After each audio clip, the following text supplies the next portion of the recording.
네, 일단 자연요법을 할 때는 8가지 원칙이 있는데요. 절대적으로 해야 돼요. 여러분들 이걸 먹을 때 내가 이걸 먹어야 되냐 말아야 되냐 할 때 절대 해로운 걸 쓰면 안 돼요. 아유, 때로는 독이 약이지. 이런 건 본인이 판단하는 게 아니에요. 일단은 자연치유라고 하는 것은 절대 독이 되는 걸 먹으면 안 되는 거예요. 그것은 아주 중요한 원칙입니다. 그래서 우리 자연치유 할 때는 물론 이제 수술, 항암, 방사선 이런 것들 필요할 때도 있지만 이것들이 면역력을 감소시키기 때문에 최소화시켜야 된다. 그리고 소염진 통제, 마취제, 항생제, 화학류 법제들도 이것도 면역력을 저하시키기 때문에 가급적 적게 써야 돼요. 가급적.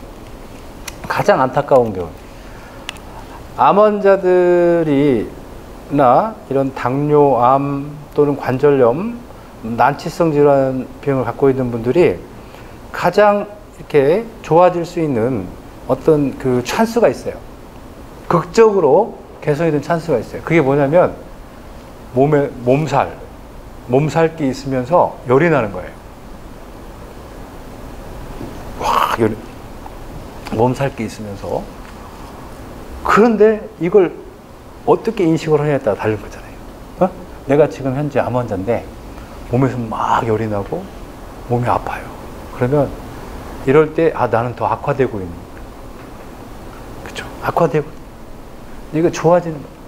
근데 병원에 가서 물어보면 다 이게 안 좋은 것으로 얘기를 해서 해열제와 항생제를 쓰죠. 그래서 열을 확 내린단 말이에요.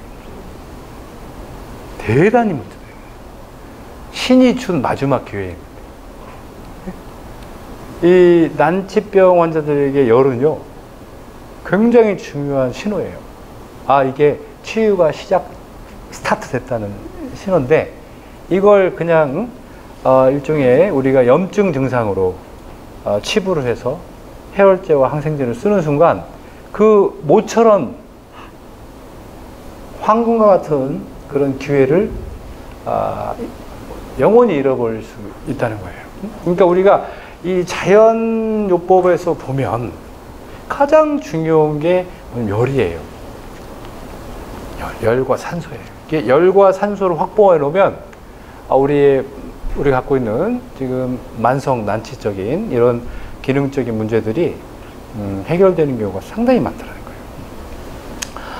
거예요. 제가 강의 때마다 말씀드리지만 어떤 할머니가요, 이제 그 열흘 정도, 수명이 열흘 정도 남았는데, 이 할머니가 독감에 걸렸어요. 근데 이 할머니가 열흘 정도밖에 수명이 안 남기 때문에, 말기암 환자였고, 수명이 안 남았기 때문에, 그 할머니를, 굉장히 심한 독감에 걸렸지만 병원에 입원을 안 시켰습니다. 약도 안 썼습니다. 왜냐하면 곧 돌아가시는 분이기 때문에. 그런데 이분이 열흘이 지나도 안 돌아가시는 거예요. 그리고 보름이 돼도 안 돌아가셔요. 이제 한 달이 됐는데, 더 얼굴색이 좋아지시면서 이제는 식사를 하시기 시작하고, 2달이 됐는데 이제 산책을 하기 시작해서 뭔가 이게 돌아가시기 전에 마지막 어떤 부작용인가 보다 해서 할머니를 모시고 병원에 갔는데 암이 다 없어져 버렸다. 이게 실제 이런 믿기지 않는 실화들이 많이 있어요. 그래서 이걸 전체적으로 종합을 해봤더니 공통점이 열이에요. 열. 그러니까 여러분, 열이 확 날 때는요, 주변의 암 환자들이나, 암이 아니래도 평상시에 여러분들이 일상생활에서 일을 하시다가 열이 확 날 때 있죠?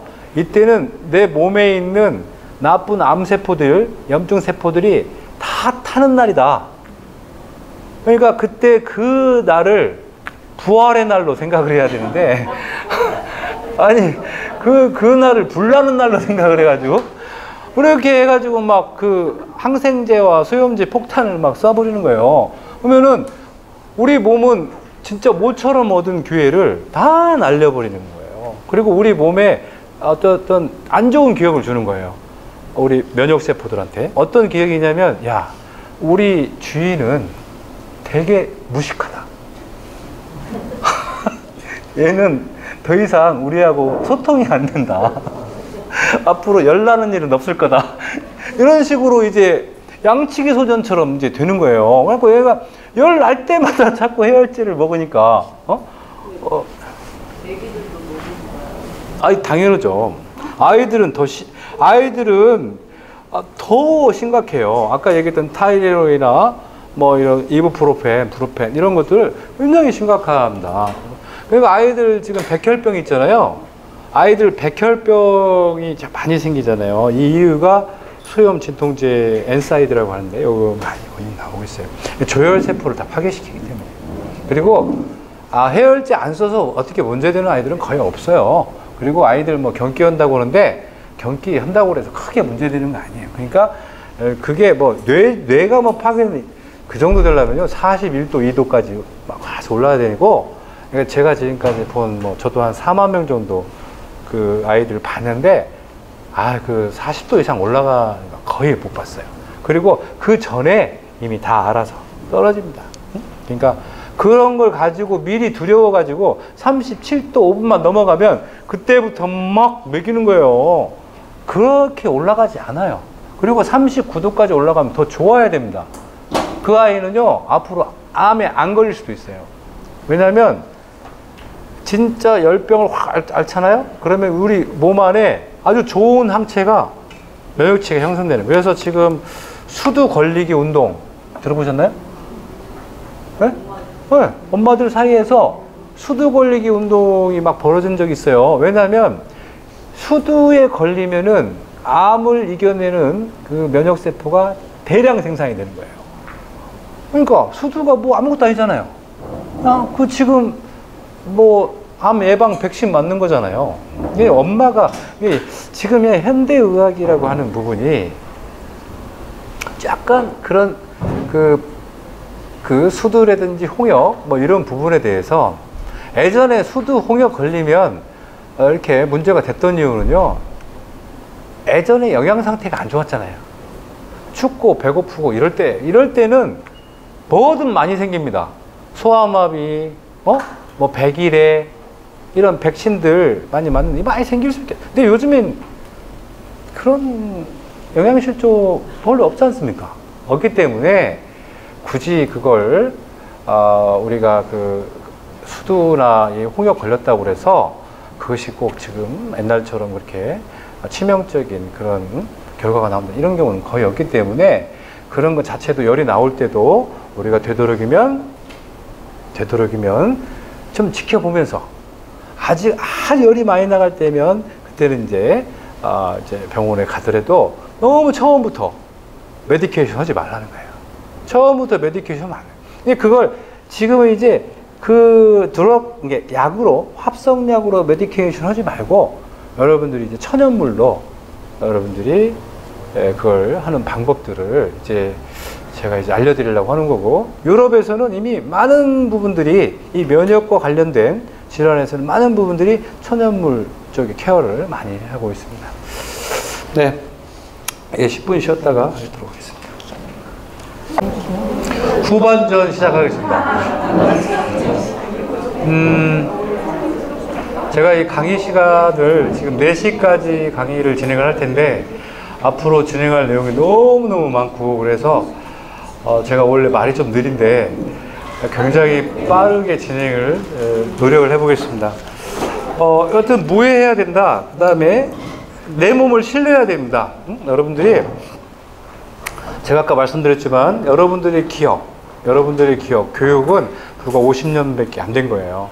근데 여러분들이 자연에서 터득한 50억 년의 그런 기억이 방어에 대한, 면역에 대한 유전자가 이미 50억 년에 여러분 몸속에 있는 겁니다. 그러니까 여러분들은 나이가 50억 살이라고 생각하셔야 돼요.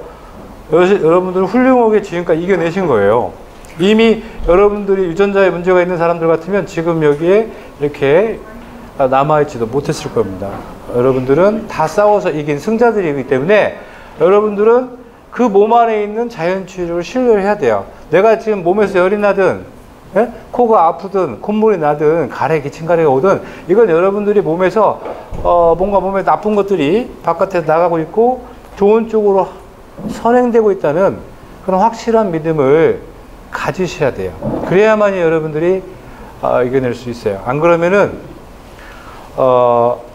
이런 것들이에요. 우리가 그 약을 만들 때요,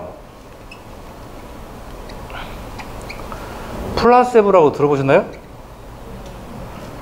플라세보와 노세보가 있는데, 이거 이제 가짜약이에요. 이건 진짜 약인데, 이게 가짜약을 가지고 실험하고 진짜약 가지고 실험한 거거든요. 근데 이게 가짜약을 가지고 진짜약인 것처럼, 이게, 이제, 이거 속이잖아요? 그러면은 그 사람이 진짜 나아요. 이걸 플라세보라고 하는 거예요. 그런데 진짜 약을 가짜 약인 것처럼 얘기하잖아요? 진짜 안 나와요. 이게 무슨 얘기인지 아시겠죠? 그래서 우리가 마음이라는 게 되게 중요해요. 이미 우리는 마음속에서 다 결정을 하고 있어요. 여러분들이 질병이 낫는다 라고 생각하는 순간 50%는 이미 나온 거고, 질병이 나는 낫지 않는다, 저 믿지 않는다 하는 순간 이미 병이 나을 준비가 전혀 안 되고 낫지 않을 확률이 50%가 넘는 거죠. 그러니까 되게 중요합니다. 여러분들이 특히 식품과 같은 경우에는 의약품처럼 효능을 표시할 수가 없잖아요.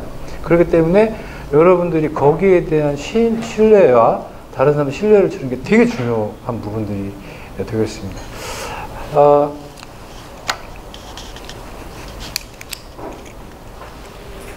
네, 원인이 중요하고, 인간은 이렇게 단순한 육체적 존재가 아니다는 거죠. 정신적인 문제, 아까 저 말씀드린, 그 다음에 사회적인 문제도 있어요. 영국의, 새로운 그 장관이 이번에 임명이 됐는데, 그 장관 이름이 뭔지 아십니까? 외로움 대처 장관. 정말입니다. 얼마나 외로움이 심각한 사회 문제로 대두가 됐으면 그 외로움을 대처하는, 장관이, 이렇게 지금 이번에 신설이 됐어요.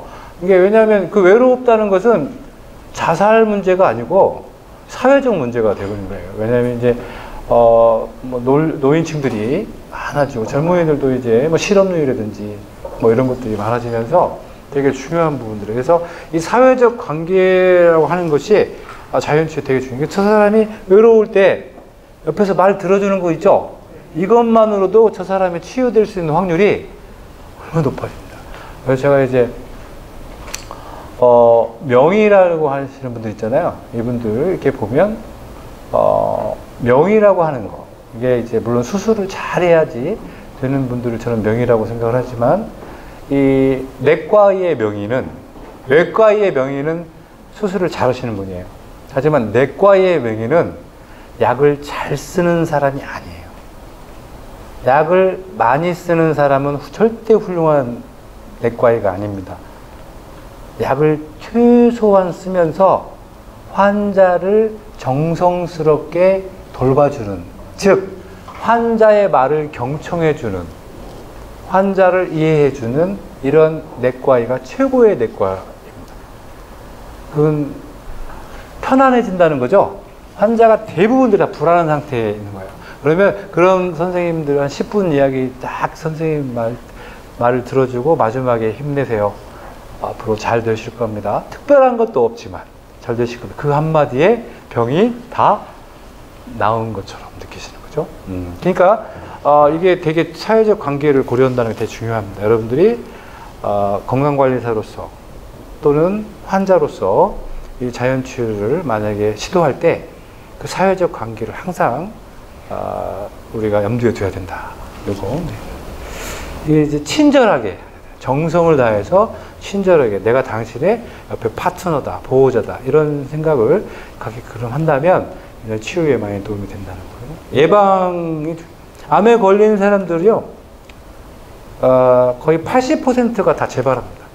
그래서 다 이제 사망을 하게 돼요. 그래서 암이 지금 다 완치가 됐다고 해도 재발이 되지 않게 만들어주는 것도, 우리 병원에는 예방을 못해요. 병원은 예방을 하면은 돈을 못 벌어요. 그러니까 병원은 재발이 돼야 되는 거예요. 그래야지 제약회사도 돈을 벌고 병원도 돈을 벌고. 근데 하지만 환자의 입장에서는 재발이 되면 안 되죠. 이게 우리는 약간의 이데올로기적인 부분이 있어요. 우산 장수는 비 오면 돈을 벌지만 신발 장사는 비 오면 망하잖아요. 이제 그런 거예요. 우리가 제약산업이라는 것은 병이 자꾸 많아지고 재발이 돼야지 이 산업이 발달하지만, 우리 또 정부에서 그 건강 관련된 복지 예산은 병이 좀 줄어들어야 이렇게 하는 거예요. 그러니까 항상 싸움이 있는 거고, 우리는 어떤 축에서 해야 됩니까? 우리는 재발이 돼야 돼요? 아니면 안 돼야 돼요? 네? 재발이 안 돼야 돈을 벌어요? 재발이 잘 돼야 돈을 벌어요? 우리는 돈의 문제가 아니고, 이제 건강히 오래 살아야 돼요. 그리고 왜냐하면 이 자연요법이라는 것은 예방이 중요하기 때문에 한 번 먹고 끝나는 게 아니에요. 계속 먹어야 되기 때문에 재발이 안 되는 게 우리 사업에는 더 중요하죠. 그리고 대신에 그 대가로서 오래오래 건강하게 살게 해줘요. 오래오래. 네, 그래서 저는 이번에도 노벨 포럼에서 저희가 이제 그 150세까지 가능한가? 그에 대해서 저희가 지금까지 연구한 데이터들을 발표하면서 가능하다. 제가 많은 연사들 앞에서 가능하다고 했어요. 실제 가능합니다. 여러분들이 150세까지 살려면 어떻게 해야 되냐면, 아까 제가 말씀드린 것처럼 약을 멀리하고, 그 다음에 세포의 노화를 막는, 노화를 촉진시키는 그런 것들을 다 제거하면서 이제 활성산소를 이제 안 만들게 하는 그런 제품들을 먹으면서 이렇게 노력한다면 여러분들이 150세까지도 충분히 가능하다. 이렇게 말씀드릴 수가 있어요. 이렇게 교육을 받아야 되고요. 인공과 합성이 아닌 자연 섭취를 해야 된다. 자연을 섭취해야 된다. 이렇게 할 수 있어요. 근데 이게 되게 중요한데, 과연 우리 전주 같은 경우에도 사실 굉장히 음식이 많이 발달된 곳이고, 실제 여기서 음식 먹다가 다른 데 가면 음식 맛이 없어서 잘 못 먹잖아요. 못 먹는데, 제가 이제 서울에서 고등어회를 이렇게 시켜서 먹으면, 고등어회 있잖아요. 이렇게 먹으면 고등어가 이제 살아있는 고등어를 이렇게 회를 해가지고 나와요.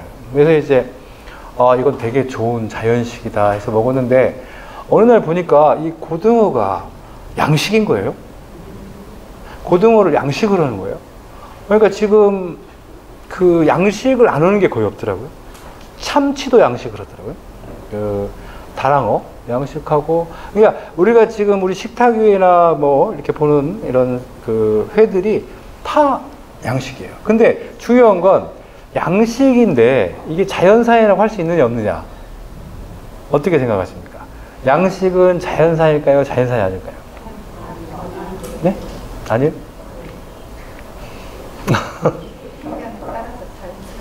그래요? 그러면 우유는 자연산이 아니에요? 아니에요? 자연산을 구분 어떻게 해야 될까요? 먹이? 네. 그렇죠. 먹이죠. 근데 실제 그 우유를 자연산이 아니다라고 이야기하는 것은, 우유를 생산하는 그런 젖소가 먹는 먹이죠. 젖소가 원래 무엇을 먹어야 되죠? 풀을 먹어야 되는데, 우유를 생산하는 젖소가 먹는 주식이 다 옥수수예요. 그러니까 풀을 먹어야 되는데 옥수수를 먹었단 말이죠. 그럼 이게 자연산이 아닌 거예요.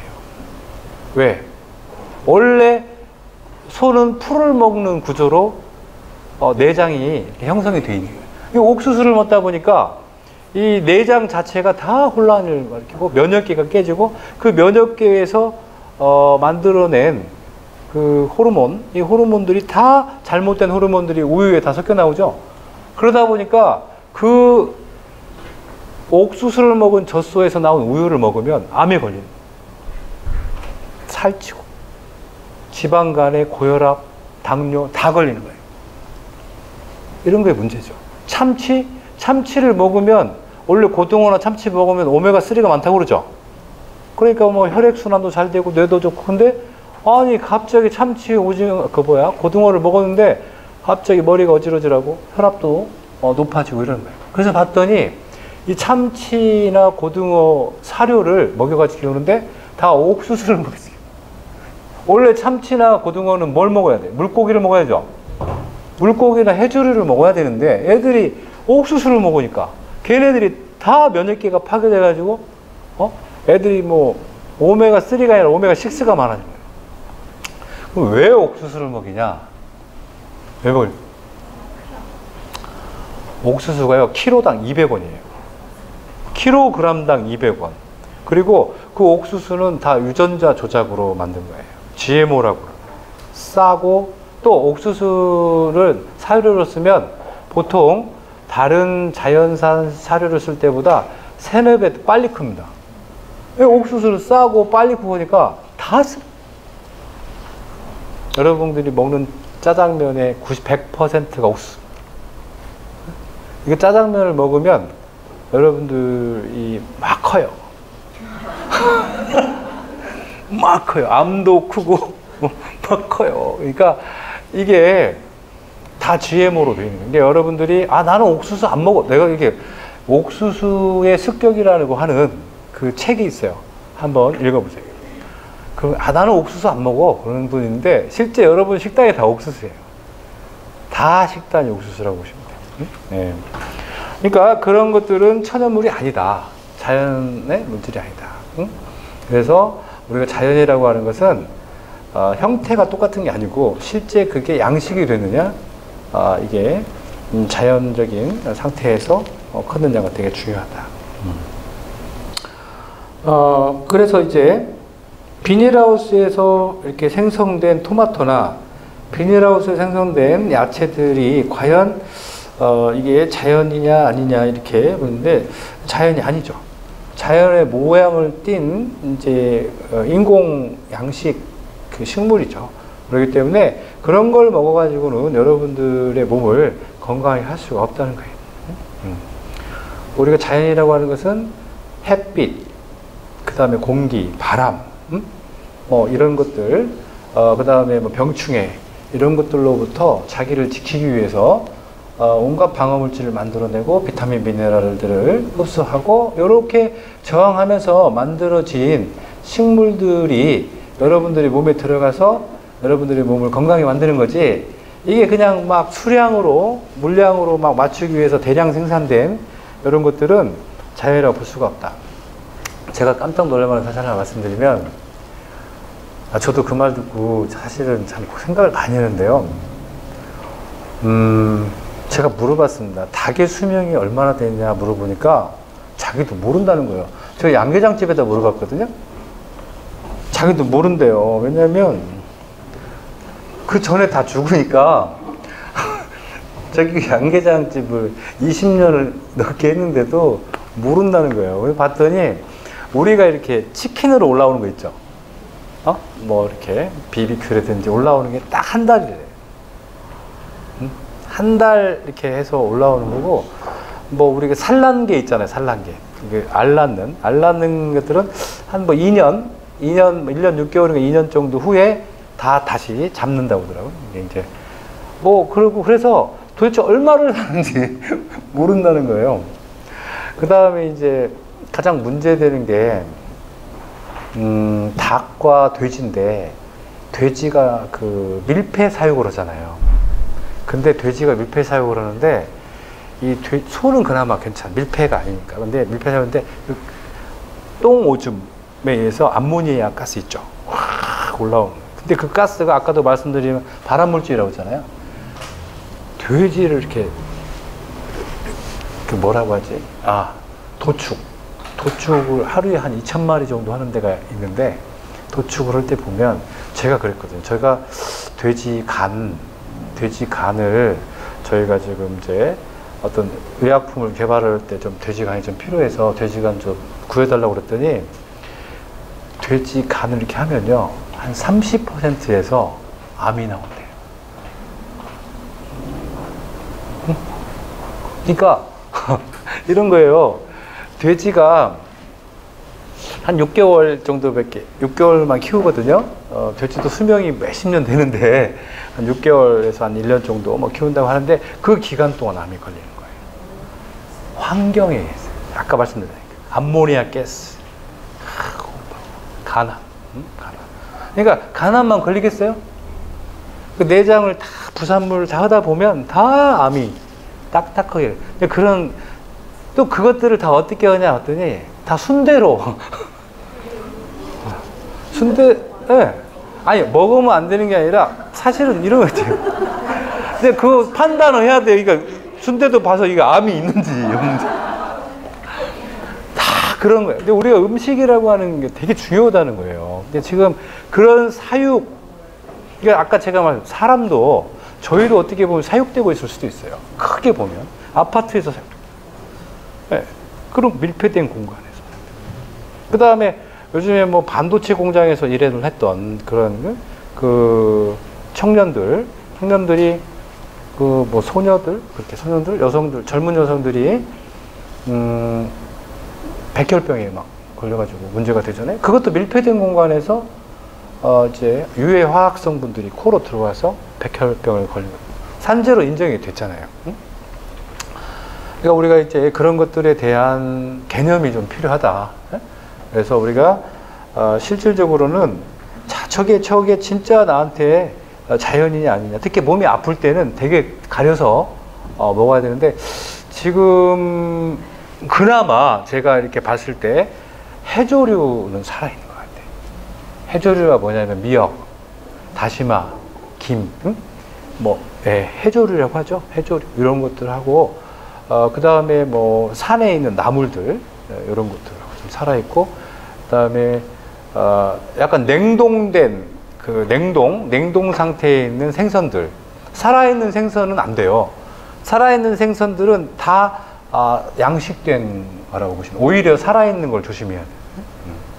오히려 냉동된 것은 바다에서 잡아올 가능성이 매우 높은 거죠. 왜냐면 바다에서 잡으면 죽으니까 냉동시켜 버리는 거죠. 그래서 원래 고등어도 냉동 고등어가 더 몸에 좋다.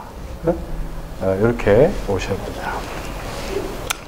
그리고 이제 마지막으로 안녕이라는 말은 안녕하세요 우리 하잖아요. 이 안녕하세요라는 말이 건강하세요라는 말이 아니다. 예, 안녕하세요라는 말은 실질적으로 그 질병의 전도와 관계없이 편안하세요라는 말이에요. 그러니까 우리가 호스피스에서 이렇게 이제 죽음을 기다리는 이런 분들도 자연요법을 해야 되는 이유가 웰다이잉을 할 수가 있어요. 사실은 이런 메디케이션, 약물 치료를 계속 하면 정신 상태도 불안해지고 마지막 가는 모습도 굉장히 안 좋습니다. 그래서 그런 분들도 웰다이닝을 하는 이 안녕한 상태의 환자를 만드는 것도 되게 중요한 부분들이다.